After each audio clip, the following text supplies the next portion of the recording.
विश्वानि देव सवितर्दुरितानि परास्व यद्भद्रं तन्नयास्व।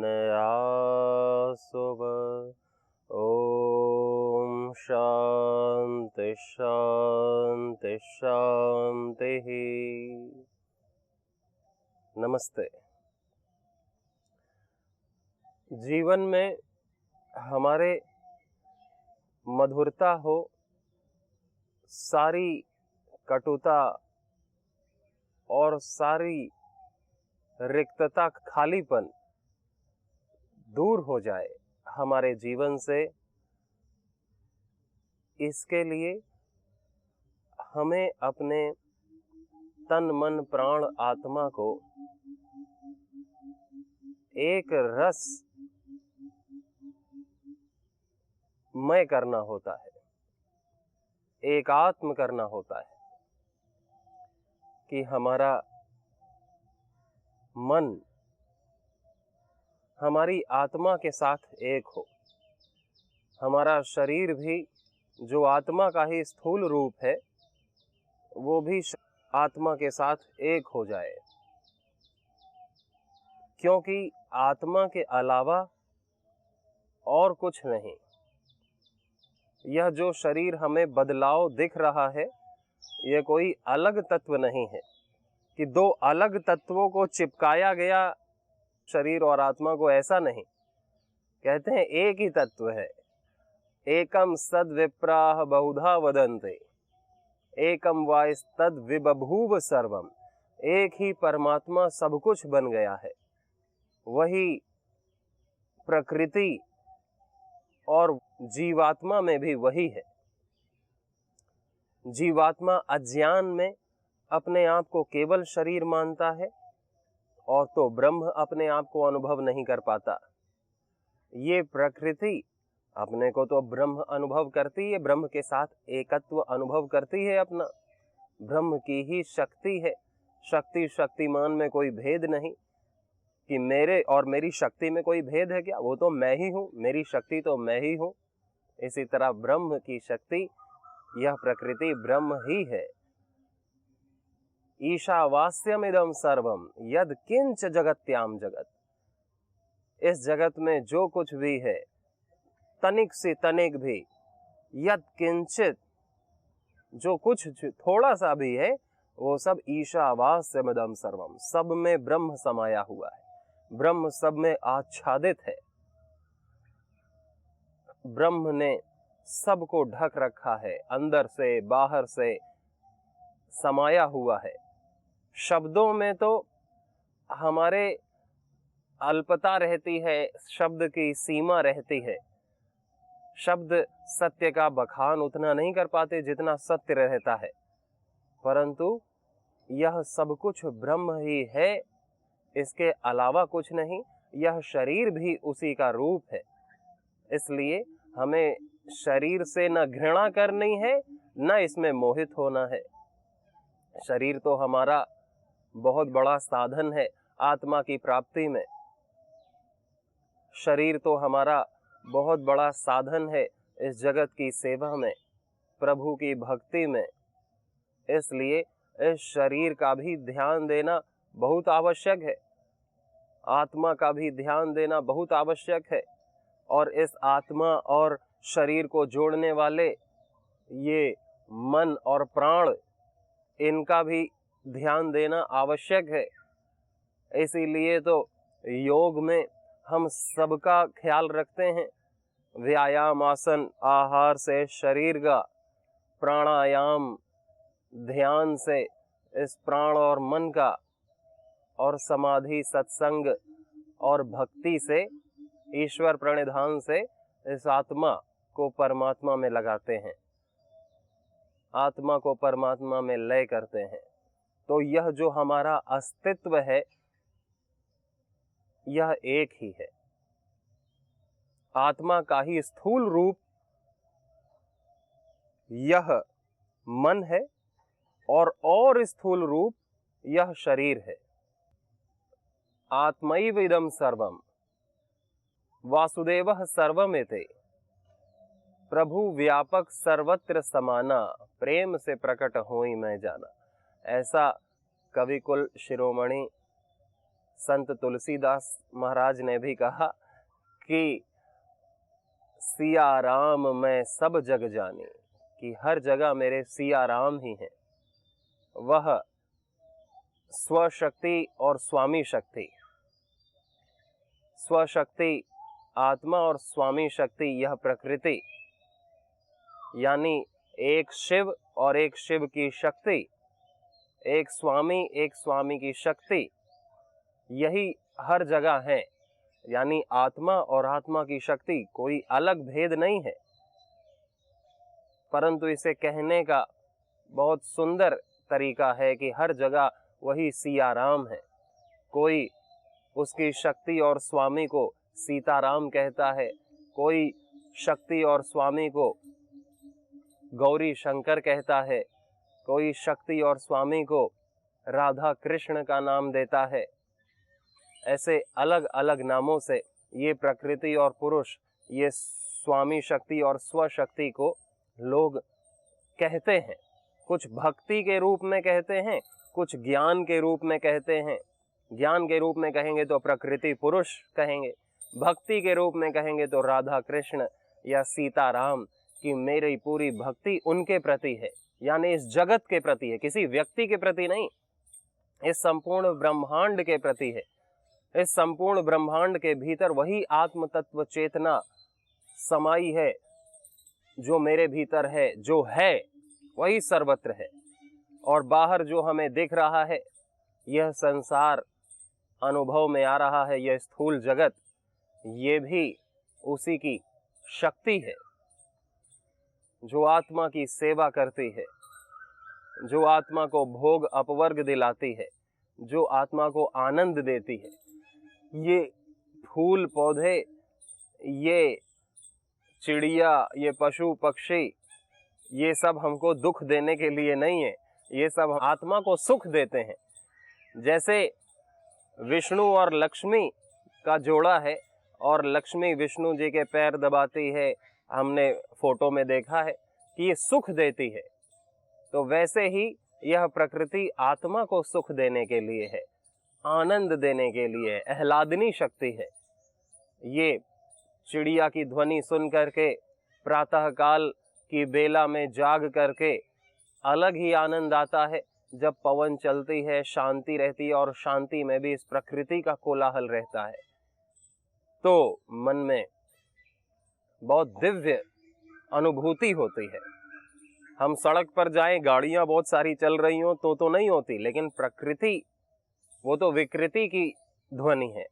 प्रकृति की ध्वनि तो सदा के लिए आत्मा के आनंद के लिए होती है। यदि हम इस प्रकृति से छेड़छाड़ करते हैं तो फिर तो आत्मा छेड़छाड़ करेगी तो दुख होगा, लेकिन आत्मा तो अपने स्थिरता में बनी रहेगी, तो प्रकृति उसे आनंद देती है। इसी प्रकार यह हमारा शरीर संसार से एक जातीय, हम यदि इसे मान लें कि ये शरीर तो अलग है, आत्मा अलग है, और तो भी फिर ये मानना होगा कि आत्मा तो एक जाति है परमात्मा से, दोनों की जाति कोई भिन्न नहीं आत्मा और परमात्मा की, और यह शरीर एक जाति का है इस संसार से, दोनों की एक जात है, इस संसार की भी और इस शरीर की भी। जिस प्रकार ये संसार का शरीर है, उसी प्रकार ये मेरा शरीर है। जिस तरह उधर बदलाव आ रहा है, उस प्रकार इसमें भी बदलाव आ रहा है। जिस प्रकार प्रकृति में जन्म मृत्यु चल रहा है, उसी तरह इस शरीर में भी जन्म और मृत्यु चल रहा है प्रतिपल।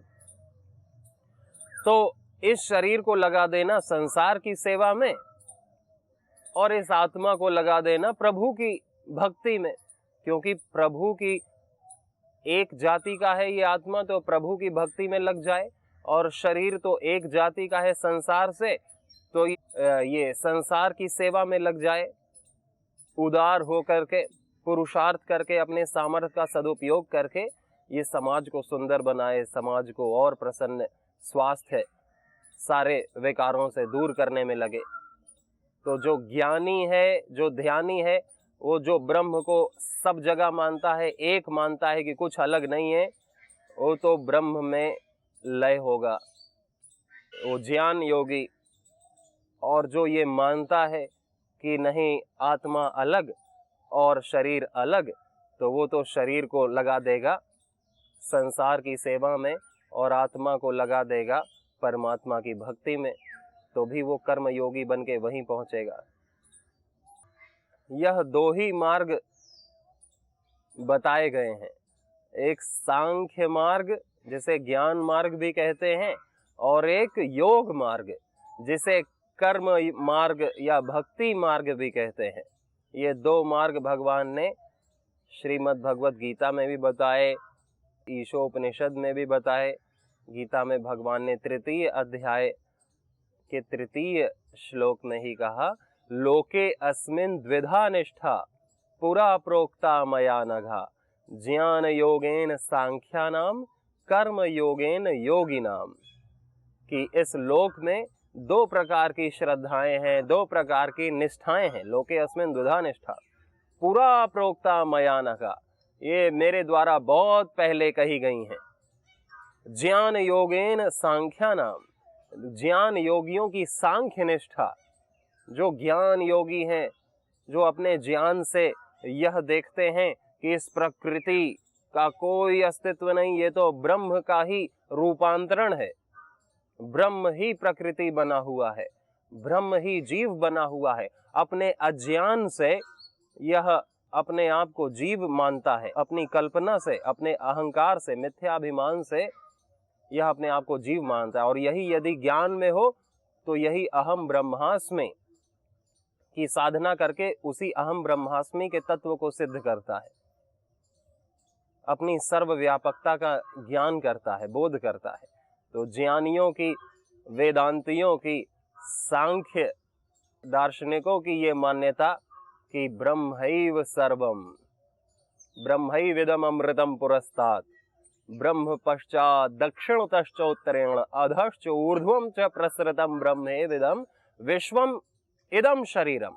ये विश्व, ये शरीर, ये आगे, ये पीछे, सर्वत्र ब्रह्म ही ओतश्च प्रोतश्च विभुः प्रजासु। वह ओत प्रोत है, वो विभु है, सारी प्रजाओं में भी वही है। और वो प्रजा भी बना हुआ है, अन्न भी बना हुआ है, अन्नाद भी बना हुआ है। अन्न भी बना हुआ, अन्न को खाने वाला भी बना हुआ, पचाने वाला भी वही बना हुआ है। ऐसे ही बहुत प्रकार से उपनिषदों में, वेदांत वाक्यों में संतों ने यह व्याख्या की कि ब्रह्म ही सब है। उसी ध्यान में मग्न रहता है ज्ञान योगी। ज्ञान योगी का उदाहरण हमारे ऋषि मुनि, रमण महर्षि, गौतम बुद्ध, महर्षि वेदव्यास जिन्होंने वेदांत दर्शन लिखा, और ऐसे जो ध्यान में मग्न रहते वो ज्ञान योगी कहलाते, राज योगी कहलाते। और इसी प्रकार दूसरी निष्ठा की चर्चा की, कर्म योगेन योगी नाम। जो योगी लोग हैं उनकी कर्म निष्ठा, उसे भक्ति निष्ठा भी कहते हैं। कर्म मार्ग और भक्ति मार्ग कोई अलग नहीं है, क्योंकि भक्ति पूर्वक कर्म करना ही कर्म योग है। भक्ति पूर्वक कर्म करना ही कर्म योग है, और अपने कर्म पूर्वक भक्ति करना यही भक्ति योग है। एक ही बात है, उसमें कर्म भी है और भक्ति भी है। तो जो इस शरीर को अलग मानते हैं कि ये प्रकृति है, ये पुरुष है, अद्वैत नहीं मानते, द्वैत मानते हैं या त्रैत मानते हैं, यानी एक से अधिक तत्व मानते हैं, तो वो भक्ति पूर्वक अपने कर्तव्यों का पालन करते हैं। अपने कामना के लिए कर्तव्य नहीं करते, अपनी रुचि पूर्ति के लिए अपने कर्मों को नहीं करते। किस लिए करते हैं? कर्म प्रधान कर्म योगी होगा तो इस जगत को सुंदर बनाने के लिए, इस जगत की सेवा के लिए, दुखी प्राणियों के दुख को दूर करने के लिए करुणामय होकर के अपने कर्म करेगा। और कोई भक्ति प्रधान होगा तो ईश्वर के लिए अपने कर्तव्य कर्मों को करेगा, अपने लिए नहीं। अपने लिए कर्म ना करने पर ही कर्म बंधन कट जाता है। जब हम अपने लिए या अपनों के लिए कर्म नहीं करते, क्यों? क्योंकि अपने लिए हम क्यों कर्म करते हैं? क्योंकि हमें सुख चाहिए, क्योंकि हमारी रुचि है उस कर्म को करने में, तो हम उस कर्म को करते हैं अपनी रुचि के लिए। संसार की रुचि हो या ना हो, भगवान का आदेश आज्ञा गुरु की हो ना हो, व्यक्ति उसको कर देता है। कौन व्यक्ति? जो कामना प्रधान है, जिसके मन में कामनाएं हैं, जिसको अपना संकल्प पूरा करना है, अपना सुख देखना है, अपनी रुचि देखना है, तो वो तो अपनी रुचि पूर्ति के लिए, अपनी कामना के लिए ही कर्म करेगा और फिर वो उस कामना से बंध जाएगा। उसकी कामना कभी पूरी नहीं होगी। बहुत सारी कामनाएं पूरी होती हैं और फिर उससे अधिक कामनाएं आ जाती हैं और उसको फल की प्राप्ति होती है, फिर खाली होता है, फिर और बड़ा फल चाहता है, फल उसके मनो अनुकूल नहीं मिला तो दुखी भी हो जाता है। इस प्रकार जो स्वयं अपने कर्तव्य कर्मों को करता है वो तो लौकिक व्यक्ति है। आध्यात्मिक व्यक्ति और साधक वह है जो इस संसार की कामना को पूर्ण करे, जिसकी स्वयं की कोई कामना ना हो, जिसकी यही कामना हो कि हे प्रभु, इस जगत में बहुत शांति हो, धर्म हो, अध्यात्म हो, प्रेम हो, परस्पर प्रीति हो, समृद्धि हो, ऐश्वर्य हो, कोई विकृति ना हो, कोई किसी प्रकार की कमी ना हो किसी के मन में, किसी के मन के बाहर इस जगत में। तो वह तो इस समाज को सुंदर बनाने को अपना कर्तव्य मानेगा और उसी को अपनी रुचि मानेगा, उसी में अपनी कामना करेगा। और जो भक्त है वह भगवान के लिए करेगा कि भगवान की यह आज्ञा, तो मैं भगवान के लिए अपने कर्तव्य कर्मों को कर रहा हूं। कर्तव्य कोई नहीं छोड़ेगा। कर्तव्य क्या है? कर्तव्य वो है कि जो भगवान ने हमें सामर्थ्य दिया है उस सामर्थ्य का सदुपयोग करना ही हमारा कर्तव्य है। प्राप्त परिस्थिति में प्राप्त सामर्थ्य का सदुपयोग करना ही हमारा कर्तव्य है। जैसे कि कोई पिता बन गया, पुत्र या पुत्री की प्राप्ति हुई, तो अब उसका क्या है? प्राप्त परिस्थिति क्या है कि वो अब पिता बन गया। पहले पिता के कर्तव्य नहीं थे, अब आ गए, तो अब वो अपने पुत्र पुत्री के प्रति जो भी है उसके प्रति अपने कर्तव्य को निभाएगा, उसका पालन पोषण करेगा, अच्छे विद्यालय में उसका दाखिला कराएगा और उसको अच्छे संस्कार देगा। मेरी प्राप्त परिस्थिति वर्तमान की प्राप्त परिस्थिति, ये नहीं भूतकाल की प्राप्त परिस्थिति या भविष्य की में जो प्राप्त होंगी उस परिस्थिति को लेकर के हम चिंतित हो। कर्तव्य हमारा क्या है? किसी को कर्तव्य समझ में नहीं आते तो कर्तव्य हमारे यही है, प्राप्त वर्तमान में जो प्राप्त परिस्थिति है उसमें जो हमारा प्राप्त सामर्थ्य है वो हमारा कर्तव्य है। अब जिसमें सामर्थ्य ही नहीं उसका कर्तव्य थोड़ी बनेगा।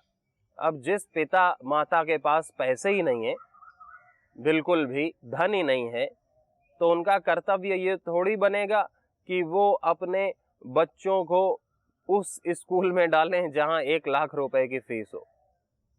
उनका कर्तव्य नहीं है महंगे महंगे, उनका कर्तव्य ये जरूर है अच्छे संस्कार देना। अच्छे संस्कार देने में तो कोई पैसा नहीं लगता है, वो तो अपने से मिल जाते हैं, वो तो गुरुकुल से भी मिल जाते हैं। गुरुकुल में भी निःशुल्क शिक्षाएं कई जगह प्राप्त होती हैं, उसमें डाल देते हैं, लेकिन अपने मोह के कारण से नहीं डाल पाते, वो बात और है। तो कर्तव्य में हमारा सामर्थ्य विरोधी नहीं होना चाहिए। जैसे कि किसी का शरीर में अल्प सामर्थ्य है तो उसका ये कर्तव्य नहीं है कि वो तेज दौड़े और ओलंपिक में गोल्ड मेडल ले आकर के इस देश का नाम रोशन करे। ये सामर्थ्य विरोधी बात है।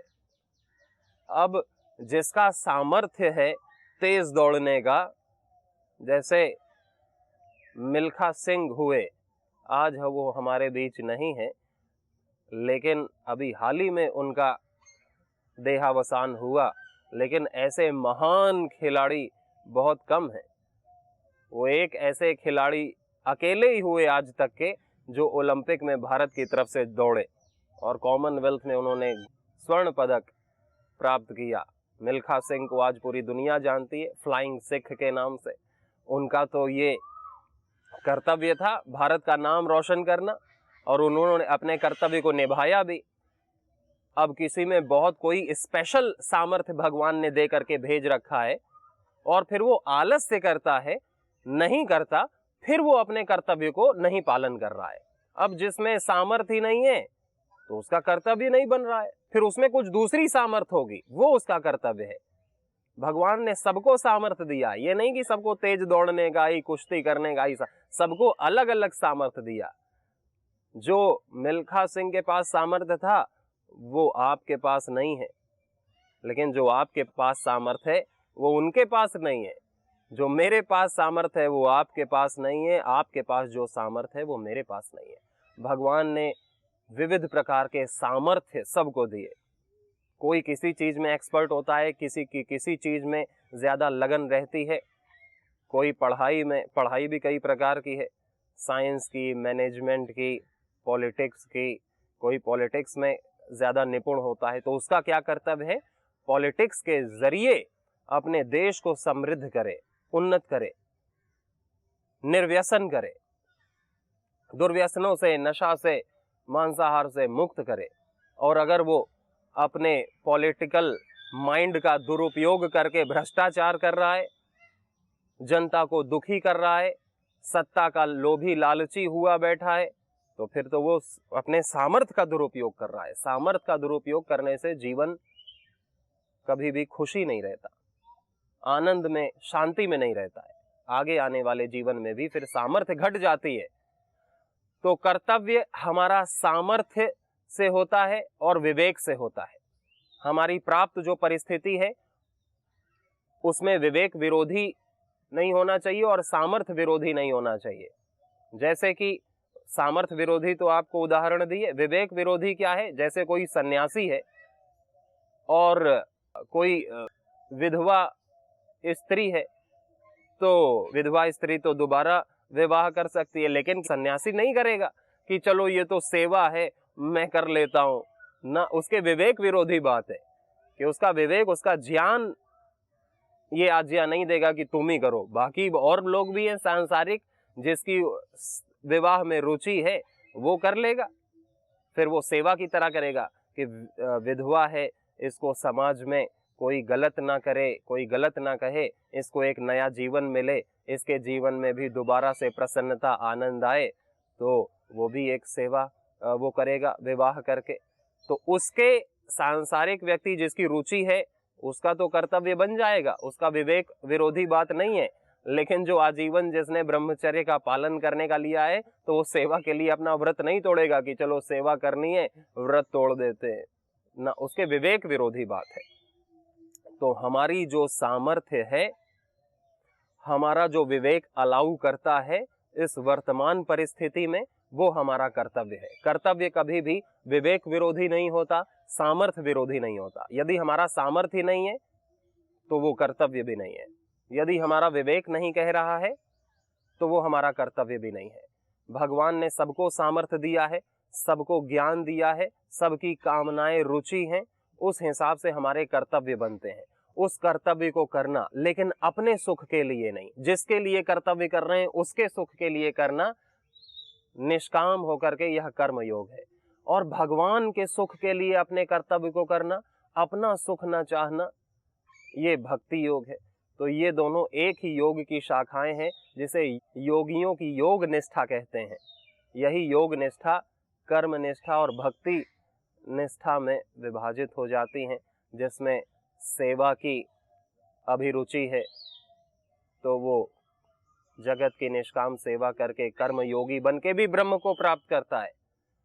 जिसमें भगवान के प्रति अगाध श्रद्धा और प्रेम है, वो भगवान के लिए जी करके अपने कर्मों को करता है, कर्तव्य को करता है, और वो भी उस परम तत्व को प्राप्त होता है। सभी को बहुत सारी शुभकामनाएं। नमस्ते।